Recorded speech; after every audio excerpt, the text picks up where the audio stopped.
On a sweltering afternoon in Shanghai, May 15, 2013, an urgent call to the 110 hotline of the Dongpu District Police Department shattered the tranquility of the upscale Rainbow Building apartment complex.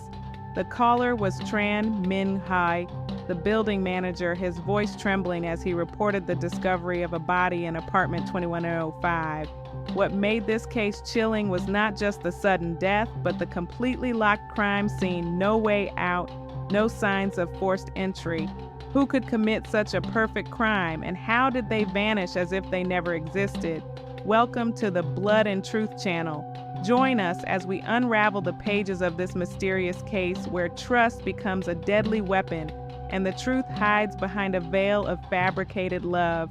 Patrol officers arrived at the scene just minutes after the call at 2:30 p.m. The Rainbow Building, located on Century Avenue, is a luxurious 25-story residential complex built in 2008, home to affluent residents. Apartment 2105, a 120-square-meter unit with 3 bedrooms and 2 bathrooms, belonged to the victim Li Jingru, a 32-year-old single successful woman. According to Chen Minghui, he received a complaint from apartment 2104 about a foul odor since early that morning. Unable to contact the apartment's owner, he used a spare key to enter. When police entered, the stainless steel door was open, but Chen Minghui insisted it had been locked from the inside when he arrived. Li Jingru's body was found in the living room, lying face up on the wooden floor, about 1.5 meters from the sofa. She was wearing pink pajamas, barefoot, with no signs of a struggle. The apartment was eerily tidy, windows shut, curtains drawn, air conditioning set to 22nd degree. On the glass coffee table in the living room sat a half-empty glass of tea and an old-style black mobile phone displaying 15 missed calls, the last one at 11:47 p.m. on May 13th. In the kitchen, an open bottle of red wine and 2 wine glasses, one with a small amount of wine, the other empty, hinted at what seemed like a romantic evening. However, the victim's wardrobe showed signs of being rummaged through, leading police to suspect a robbery murder. The scene was immediately sealed and the Dongpu District Criminal Investigation Team was summoned. By 3:10 p.m., the team leader and forensic experts arrived, beginning the journey to uncover the truth behind the locked apartment. When the door to apartment 2105 at the Rainbow Building was opened on the afternoon of May 15, 2013, the air inside seemed to freeze with the pungent stench of death, a smell all too familiar to any investigator, the odor of a body beginning to decompose. The patrol officers, the first to arrive at the scene, could not have anticipated that they were stepping into one of Shanghai's most perplexing cases. This was not a chaotic crime scene with blood or signs of a struggle. Instead, it was disturbingly tidy, as if the killer had staged a perfect performance to deceive everyone. A locked apartment with no escape route, no trace of forced entry, this case became a baffling puzzle where the truth lay hidden in the smallest details. Join us at Key and X as we delve deeper into the crime scene where every object and trace tells its own story, guiding us closer to the portrait of the perpetrator. From the flawless steel door to the unfinished wine glasses, everything was meticulously examined, and the initial findings sent chills down the investigators' spines. Upon entering the apartment, the patrol team led by Officer Wang Hao noticed the first anomaly: the main door. It was a high-end stainless steel door equipped with a mechanical lock combined with a simple electronic system, a common feature in Shanghai's luxury apartments at the time. Building manager Chen Minghui, who opened the door with a spare key, insisted that it was securely locked from the inside when he arrived. Specifically, the internal deadbolt, a metal bar across the door frame, was still in the locked position, meaning someone had secured it from within the apartment. There were no scratches, pry marks, or signs of damage on the lock or frame. Investigators examined it closely with flashlights and magnifying glasses, but found no foreign dust particles or fibers, indicating no attempt at forced entry from the outside. Chen Minghui, a middle-aged man of about 45 with a worried expression, recounted the details. I knocked multiple times and called Miss Li, but no one answered. The smell from inside grew stronger, so I had to use the spare key. When I opened it, the deadbolt was still engaged, and I had to push hard because the door was slightly stuck. His statement was recorded on the spot, and he was asked to remain as a witness. Later checks on the building's spare key records confirmed it was only used in emergencies and showed no signs of being duplicated. This reinforced the hypothesis that the killer left the scene without opening the door conventionally, a mystery reminiscent of classic locked room cases in criminology. Moving deeper into the apartment, the patrol team focused on the living room where Li Jingru's body was found. The room, about 40 square meters, was decorated in a modern style with glossy wooden floors, a cream-colored leather sofa, and a wall-mounted flat-screen TV. The body lay face up on the floor 1.5 meters from the sofa, as if the victim had fallen from a seated position. She wore light pink cotton pajamas, undamaged with no signs of dragging, indicating no violent struggle. Her feet were bare without slippers, and her fingers were slightly curled, a preliminary sign of rigor mortis, the stiffening of muscles after death. The victim's face was slightly cyanotic, with wide-open eyes and dilated pupils and faint purple bruises around her neck, initially mistakable for natural marks. Officer Wang Hao, with 10 years of experience, noted in his preliminary report, "No blood, no weapons, no strange footprints on the floor. The scene is too clean, like a normal evening interrupted abruptly." The patrol team avoided touching the body, observing from a distance to await forensic experts. They noted the room's cool air with the air conditioner still running at 22 degrees, so a critical detail as it could slow decomposition and aid in estimating the time of death. The curtains were drawn, and all windows' high-end soundproof glass were locked from the inside, with no signs of being opened or tampered with. On the glass coffee table in the living room, two items stood out: a half-full glass of tea and an old black Nokia phone. The tea glass, clear glass, contained a light brown liquid, likely green, or herbal tea with a few tea leaves floating. There were no obvious signs of foreign substances like white powder or chemical smells, but the glass was marked for toxicology testing. Next to it was the phone showing 15 missed calls from various numbers. The last call was at 11:47 p.m. on May 13th from an unknown number, and call logs showed the victim's last answered call was at 9:45 p.m. that day. The phone was unlocked, so the patrol team checked messages. The final one from Minghui at 6:45 p.m. arranged to meet at the apartment at 7:30 p.m. with wine and flowers. This immediately became a key clue, suggesting the victim was expecting a romantic rendezvous. Moving to the kitchen, a small but modern space with a double-door fridge, gas stove, and wooden dining table, investigators found traces of an intimate evening. The fridge was stocked with fresh produce, fruits, an unopened milk carton, and several bottles of mineral water. There were no signs of recent cooking pots, and pans were clean, no food scraps indicating the victim likely didn't eat dinner before her death. On the kitchen table sat an open 750 ml bottle of Cabernet Sauvignon red wine with about 400 ml left, meaning roughly half had been consumed. The label showed it was an imported French wine costing around 500 RMB, not cheap, fitting the victim's affluent lifestyle. Next to the bottle were two tall-stemmed wine glasses, one with about 50 ml of red wine, the other empty. A preliminary check with gloved hands revealed faint fingerprints on the rim of the glass with wine, likely the victim's, while the empty glass had clearer fingerprints, possibly someone else's. The faint smell of wine mingled with the odor of the body, creating a chilling atmosphere. "This could be a date turned tragic," Officer Wang Hao whispered to his colleague. The glasses were carefully bagged for fingerprint and residue analysis. Later tests would reveal zolpidem and scopolamine in the glass, with wine substances that rendered the victim defenseless, but at the time they were just ordinary evidence. Continuing the search, the patrol found the master bedroom's wardrobe in disarray, clothes scattered, jewelry boxes opened, and about 3,000 RMB in cash missing.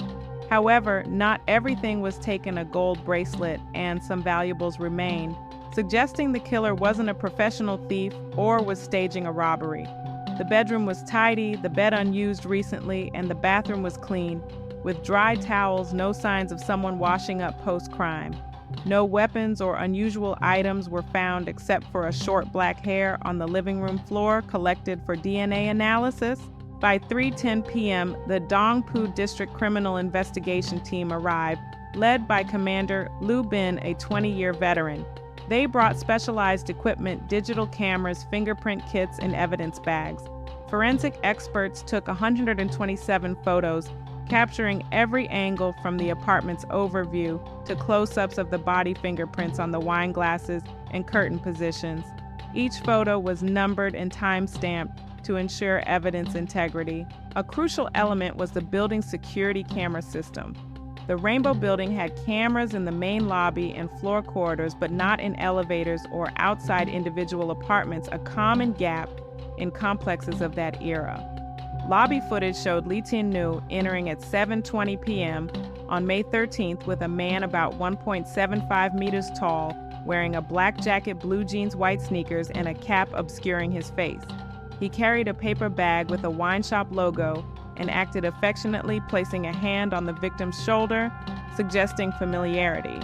The limited angle showed only the lower half of his face, revealing a goatee and a silver ring on his left ring finger. Elevator logs, recording times, and floors showed elevator 2 was used to reach the 21st floor at 9:33 p.m. on May 13th. Corridor footage from the 21st floor captured a figure leaving at 9:35 p.m., but the top-down angle showed only a capped head and hurried gait. No other footage showed anyone entering or leaving that floor between 7:20 p.m. and the morning of May 14th. This led investigators to hypothesize that the man was the killer leaving without being recorded, perhaps via the emergency stairs or a hidden exit. However, the stairwell had its own camera and its footage showed nothing unusual. During evidence collection, forensic experts used fluorescent powder to lift fingerprints, 12 complete and 7 partial prints from surfaces like the glass table, wine bottle, and door handle. These were later matched to Ho Kwang-dong. They also collected hair fabric from the sofa and air samples to test for chemicals, a new technique at the time to detect substances like scopolamine.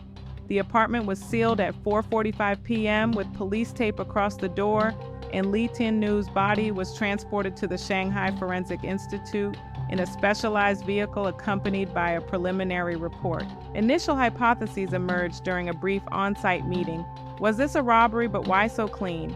Or a crime of passion with the mysterious man as the culprit? Suicide was ruled out due to neck bruises and drugs in the blood. Commander Liu Bin concluded this was a planned murder. The killer knew the victim well and prepared meticulously to leave no trace. The biggest question lingered. Who was the mysterious man with the victim? And how did he leave a locked apartment without a trace?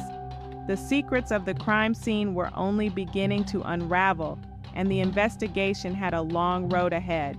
On the morning of May 16, 2013, as the sun rose over Shanghai's skyline, the atmosphere at the Shanghai Forensic Institute was heavy and eerily silent. This was where the final secrets of death were revealed, where forensic experts with sharp tools and deep expertise peeled back the layers of mystery from lifeless bodies. Li Jingru's body, the 32-year-old victim from the locked Rainbow Building apartment, had been brought here the previous afternoon, stored in a refrigerated unit to prevent further decomposition. Investigators from the Dongpu Criminal Investigation Team arrived early, standing outside the autopsy room with tense expressions awaiting findings that could turn the case upside down.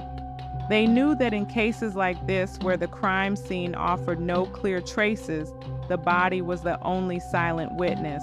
The official autopsy began at 9:00 a.m., led by the chief forensic pathologist, a specialist with over 20 years of experience. The autopsy room was purpose-built, cold white walls, a gleaming stainless steel table, and modern equipment like microscopes, X-ray machines, and chemical analysis kits. Assisting the chief were 2 aides and an investigator taking notes to ensure accuracy.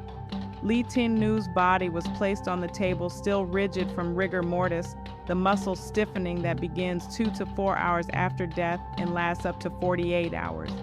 Her body temperature had equilibrated with the environment about 20 degrees, indicating death occurred well before discovery. The pathologist began with an external examination, a critical step to note surface signs before invasive procedures. Li Jingru, 162 meters tall and 52 kilograms, was well nourished with smooth skin and no obvious chronic conditions like surgical scars or old injuries. Her pink pajamas showed no tears or drag marks, ruling out sexual motives early. There were no open wounds, no stabs, gunshots, or blunt trauma. However, examining the neck revealed small, faint purple bruises about 0.5 centimeters in diameter, irregularly distributed around the larynx and trachea. These weren't uniform like finger marks, but suggested a soft object like a rope belt or fabric. In forensic medicine, such bruises are typical in ligature strangulation, where pressure is more evenly distributed than manual strangulation. Further examination showed conjunctival and retinal hemorrhages, tiny blood spots in the whites of the eyes, and retina's classic signs of severe oxygen deprivation from strangulation. The tongue had no bite marks, but the mouth's mucous membranes and lips were cyanotic, another sign of oxygen deficiency. Initially, no scratches or debris were found under the fingernails, but later analysis would reveal surprises. The face and neck were slightly swollen with petechiae, small skin hemorrhages from increased pressure in capillaries during strangulation. These findings aligned with forensic studies on asphyxiation by strangulation. Neck compression blocks the jugular veins, causing blood pooling in the head and face, leading to petechiae and hemorrhages. The team proceeded with dissection, starting with a Y-shaped incision from shoulders to chest and abdomen. Internal organs were examined systematically. The lungs showed pulmonary edema and congestion with fluid in the alveoli, indicating the victim struggled to breathe during prolonged oxygen deprivation. The heart displayed right ventricular dilatation, a typical response to hypoxia, forcing the heart to pump harder to oxygenate blood. The brain showed cerebral edema and small brainstem hemorrhages affecting respiratory and cardiac control. These injuries stemmed from hypoxia, prolonged oxygen deprivation, killing brain cells. Internally, the neck muscles had contusions but no fractures of the hyoid bone or thyroid cartilage common in manual strangulation, but less so with soft ligatures. The larynx showed internal ecchymosis, confirming compression blocked the airway. Chemical analysis was critical. Blood, urine, and gastric fluid samples were tested for toxins. Blood alcohol was 0.08%, equivalent to 2-3 glasses of wine, causing mild intoxication but not lethal. The key finding was zolpidem, a common sleep aid, e.g. Ambien at 0.15 mg/L in blood above the therapeutic range, 0.05, 0.11 mg/L. Forensic toxicology indicates zolpidem at this level causes severe drowsiness, confusion, memory loss, and possibly hallucinations or impaired coordination. Overdoses of 140, 440 nanograms can cause respiratory depression, but this level wasn't fatal alone, only rendering the victim defenseless. Combined with zolpidem was scopolamine, a sedative at 0.02 mg/L in blood. Known as devil's breath in criminal cases, scopolamine, an alkaloid from Solanaceae plants, is used medically for nausea or motion sickness. In crime, especially in South America, it's a burundanga, odorless, tasteless, inducing submissiveness, amnesia, and confusion, often used in robberies or assaults. The victim's stomach contained 200 milliliters of red liquid resembling wine, with high levels of zolpidem and scopolamine, indicating they were mixed into her drink. This explained the lack of struggle. The victim was drugged into helplessness before strangulation. Based on these findings, the pathologist concluded Li Jingru died of asphyxiation by ligature strangulation, classified as homicide. The killer used sedatives to incapacitate her, then strangled her with an unidentified soft object, possibly a belt or rope, to avoid clear fingerprints. Time of death was refined to 10:00 p.m. 12:00 a.m. on May 13th based on decomposition rigor mortis and gastric contents. No recent sexual activity or clothing damage ruled out sexual motives. DNA from under the fingernails and hair was stored for comparison with suspects. The autopsy ended at 12:30 p.m., but its findings were a bombshell. They revealed not a spontaneous killing from a quarrel or drunkenness, but a meticulously planned crime with the perpetrator knowledgeable about pharmaceuticals and concealment. Investigators left the Forensic Institute with new leads, traced the source of zolpidem and scopolamine review cameras for the mysterious man, and delve into the victim's life for motives. The locked apartment mystery was beginning to crack, but the path to truth remained long and unpredictable. As dawn broke on May 16, 2013, over Shanghai's towering skyline, the Dongpu Criminal Investigation Team hadn't slept. The autopsy confirmed this was no accident or suicide, but a sophisticated planned crime using sedatives and strangulation. The focus now shifted to two major questions. Who was Li Jingru, and who was the mysterious man with her on the evening of May 13? This was a hunt for the killer, a chase filled with dead ends, false identities, and tiny clues that could shift the entire case. Led by veteran detective Lu Vai, the team split into smaller groups to gather information about the victim. They started at her workplace Golden House interior design Comberlintad on the 15th floor of Century Square in Huangpu District. A reputable firm specializing in high-end interior design, Li Jingru was its head designer, a role requiring creativity and excellent communication skills. When investigators arrived at 2:00 p.m. on May 16th, the office was heavy with grief colleagues still reeling from the news. The company director, Li Minghui, 45, was interviewed first. He described Li Jingru as an exemplary employee. She always exceeded targets, earning about 25,000 RMB monthly, plus commissions from major projects. She never had conflicts. She was cheerful and helpful. He confirmed May 13 was her last day at the office. She completed a design project for a VIP client, a luxury villa in Shanghai's suburbs, and left at 5:30 p.m. smiling brightly. She mentioned a date that evening looking excited. Li Minghui recalled his voice somber. Next, investigators spoke with Vuong Tui Lin, 28, Li Jingru's closest colleague in the design department. Tearful Vuong shared details of the victim's personal life. She was single, living alone in Rainbow Building since 2009, after moving from Hangzhou to Shanghai for her career. Born in 1981, her family in Hangzhou includes her parents and younger brother. She often talked about work, but recently she was happier because of a new boyfriend. His name was Tran Quang Min, met via the Tantan dating app popular in 2013 for connecting people through profiles and chats. They'd been dating for about 2 months, and Li Jingru shared stories of romantic dates, dinners at upscale restaurants, flowers, and thoughtful gestures. However, she once complained, he works in real estate about 1.78 meters, handsome and polite, but secretive about his family and past. I asked, but he just laughed it off. This caught the investigators' attention. They asked Vuong Tui Lin for more details, and she recalled a recent conversation. She said he promised to take her to meet his family during the upcoming Qingming festival. But I warned her to be cautious since they met online. The investigators noted this as a critical lead. They obtained a court order to unlock the victim's phone, and by 4:00 p.m., the device was accessed. The old black phone held a wealth of information. Call logs showed 15 missed calls from unknown numbers, mostly colleagues and family, after May 13th. In the contacts, Tran Quang Min's number was saved as Min Yu with numerous affectionate texts. The last message at 6:45 p.m. on May 13th read, "I'll be at your place at 7:30. I'll bring wine and flowers as you asked." Li Jingru replied, "I'm getting ready. Don't forget my favorite wine."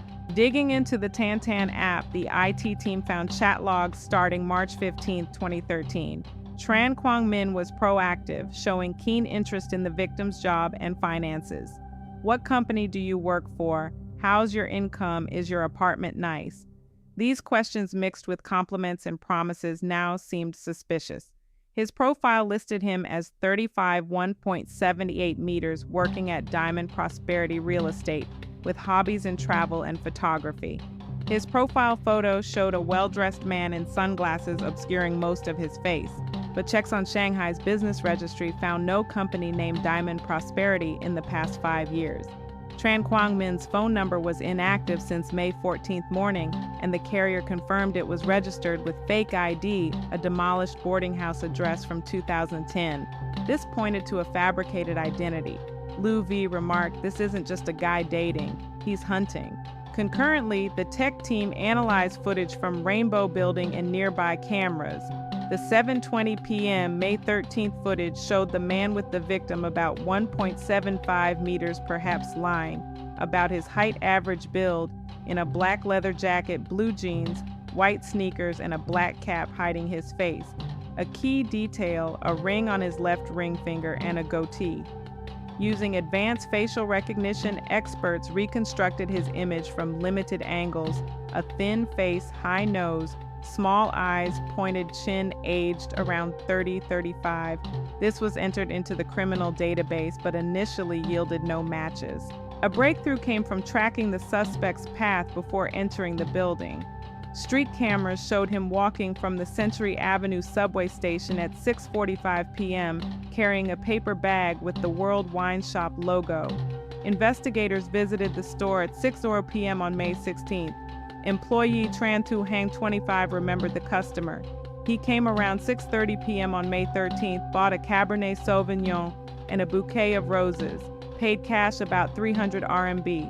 He asked about wine for relaxation and sleep, so I recommended this one for its low alcohol content. She described him speaking standard Shanghai dialect, dressed neatly, but always looking down and wearing a cap. The store's camera showed a clearer image matching the reconstruction with sneaky behavior. He glanced around as if afraid of being followed. Comparing this to Rainbow Building footage confirmed it was the same person. Lu Vi ordered expand the search to nearby subway stations and hotels. He might be a drifter using fake identities to target women. They also checked the victim's finances, a 180,000 RMB savings account, 300,000 in stocks, no recent unusual transactions.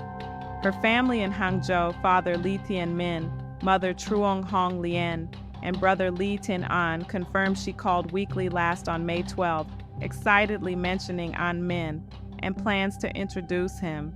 Her brother said she said he was romantic, but I worried she trusted too easily. The victim's QQ and Weibo accounts showed about 200 friends, mostly colleagues and classmates. Her last post on May 12th was a dinner photo captioned, "Preparing for a special dinner tomorrow." No friends knew of Tran Quang Min, reinforcing suspicions of his professionalism. By the evening of May 16th, a clearer picture emerged. The killer was a con artist using dating apps to target wealthy single women. But his true identity remained a mystery. The hunt was just beginning, with hotel leads soon revealing darker truths. On May 17, 2013, at the Dongpu Criminal Investigation Team's headquarters, tension filled the air during an emergency meeting. With leads from security cameras and the wine shop, the team expanded their search beyond Rainbow Building. They focused on hotels and guest houses within a 2-kilometer radius of the People's Square subway station, where the suspect likely traveled from. This bustling area had dozens of budget accommodations, often used by criminals to hide without a trace. A team was dispatched to check guest registries from May 10th to 15 at 23 hotels and guest houses. Of 347 registered guests, most paid cash with basic ID. The overnight screening compared hotel camera footage with Rainbow Buildings. Early on May 17th, a breakthrough came at a budget hotel on East Nanjing Road. Receptionist Li Ailin, a middle-aged woman, recalled a guest named Wang Qi-hung using a fake ID number 31010881988. He stayed from May 12 to 14, paying cash for 2 nights and requesting a top-floor room away from corridor cameras. Li Ailin noted he rarely left his room, only going out at night, always wearing a cap to hide his face. On May 13th, the night of the crime, he returned late around 11:30 p.m. looking panicked and carrying a crumpled paper bag. He refused housekeeping, only requesting clean towels and water. Though the room was cleaned for new guests, investigators found a critical clue: a torn paper in a drawer with apartment 2105 Rainbow Building Century Avenue on one side and 10:00 p.m. 12:00 a.m. on the other, matching the autopsy's time of death estimate. The forensic tech team collected 12 complete and 7 partial fingerprints from the room's door handle, TV, remote, and water glass. Entered into the National Criminal Database, they matched Ho Kwang-dong, 34, from Anhui, a career criminal with 3 prior convictions for fraud and theft. He was released from prison 8 months earlier.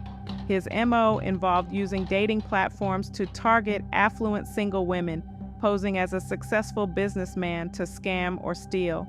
He was 1.76 meters, 68 kilo, with a small scar near his left eye from an old accident and a dragon tattoo on his right arm, a common mark among street criminals.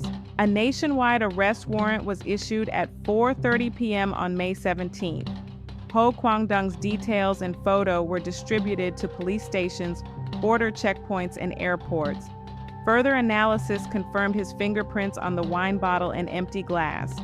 Chemical tests showed zolpidem in the victim's glass, but not the bottle, indicating he prepared her drink separately. Hair and black cotton polyester fibers from the sofa matched his jacket from the footage. Skin and blood under the victim's nails, signs of her final struggle, were being DNA tested, with results expected within 24 hours. The net was tightening. Ho Kwang-dong, once a shadowy figure, now had a name and face. But could he escape the law closing in across Shanghai? Early on May 20th, 2013, as dawn broke over Shanghai's gray sky, an urgent call from security guard Chen Minghui at Shanghai South Railway Station marked a turning point. Tran, 45, a 15-year veteran, was patrolling the waiting area when he spotted a suspicious man. Wearing a dark gray hoodie, a mask covering his face, and a low-pulled knit cap, the man's behavior, constantly looking around, avoiding eye contact, and lingering between seats, matched the wanted poster for Ho Kwang-dong circulating on TV and social media. Tran called the Dongpu police at 6:30 a.m., describing he's alone, clutching a backpack, looking like he's about to flee. A 12-member special task force from Shanghai's criminal police was dispatched, led by Major Li Bin, 38, with experience in hundreds of fraud cases. They arrived at the station at 6:45, moving discreetly through side passages to avoid alerting the suspect. Shanghai South, one of the city's busiest transport hubs with thousands of passengers, hourly became a hunting ground. Plainclothes officers blended into the crowd with 2 snipers positioned on upper levels for support. The suspect was located at Seat 15, Area B2, a secluded corner near the high-speed train exit. He was checking his phone, looking exhausted and anxious, likely from days of hiding. As the task force approached from 3 directions, he looked up, eyes wide with panic. He tried to stand, clutching his backpack, to flee, but within 30 seconds he was subdued without significant resistance. One officer restrained his arms while another seized his backpack and small bag. His ID, under the name Duongjia Tang, 31, listed a fake address of a demolished residential area, but rolling up his sleeve revealed the dragon tattoo and eye scar, undeniable proof he was Ho Kwang-dong. Searching his backpack, police found 38,000 RMB in cash, possibly from prior victims, 3 phones with multiple SIMs, 5 sets of forged IDs, and a colorless liquid labeled flu medicine. Preliminary tests identified it as scopolamine, diluted to 10 ml, enough to sedate an adult, with 2 to 3 milliliters the same substance in the victim's body. A black leather notebook about 50 pages detailed 23 women, including names, jobs, addresses, financial status, and daily habits. Next to Li Jingru's name was lives alone, high income, 25K a month, cautious with strangers' needs. 2 months to build trust, easily approached via online dating. This painted a picture of a systematic predator researching targets through platforms like Tantan. Ho Kwangdong was taken to Dongpu Police Station at 8:15 a.m., handcuffed and questioned initially. He remained silent, demanding a lawyer per legal protocol. While awaiting lawyer Lee Kim-sun until 2:30 p.m., the forensic team collected his fingerprints, DNA, and photos. DNA results from the victim's nail scrapings completed by May 21st morning matched Ho Kwangdong at 99.7% irrefutable evidence. Facing overwhelming evidence, fingerprints footage, notebook, and DNA, Ho Kwangdong wavered. In the second interrogation at 9:00 a.m. on May 21st, with his lawyer and a criminal psychologist present, he changed his story. Initially denying involvement, he admitted to spiking Li Jingru's wine with zolpidem and scopolamine to knock her out for theft. When she groggily resisted scratching his hand, he panicked and used a belt to strangle her just to quiet her, leading to her death from asphyxiation and drugs. To cover up, he staged a robbery, taking 3,000 RMB and minor jewelry, then used a fishing line tied to the internal deadbolt, pulled through the door gap to lock it from outside, snapping it to leave no trace.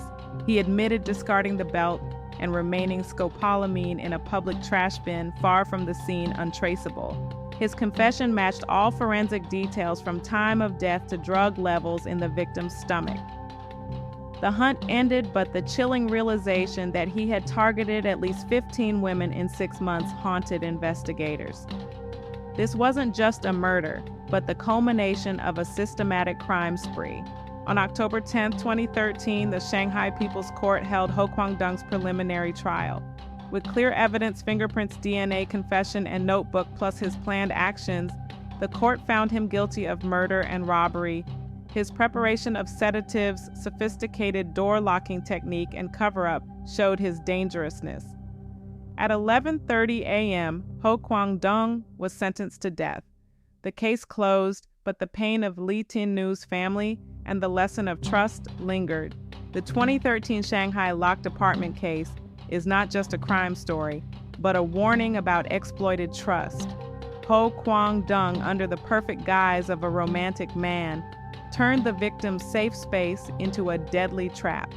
He meticulously studied his targets, used modern dating technology to approach them, and exploited their trust to commit his crimes. Always be cautious with new relationships, especially when someone seems too perfect or too secretive. Verify information, trust your instincts, and protect your personal space. As this case proves, the shadow of crime can lurk behind the most familiar doors. What do you think of this case? Leave a comment to share your thoughts. Don't forget to like and subscribe to Blood and Truth for the latest videos.